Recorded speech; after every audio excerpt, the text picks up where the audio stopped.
Di Antartika yang sangat dingin, hiduplah hewan yang sangat lucu. Hewan itu adalah anjing laut. Mereka bisa bertahan di daerah yang sangat dingin, bahkan di Laut Antartika sekalipun.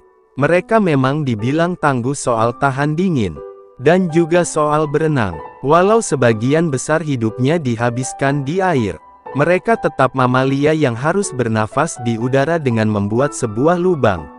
Mereka juga tangguh saat berkelahi di air, tetapi mereka sering diburu untuk dijadikan makanan atau kulitnya.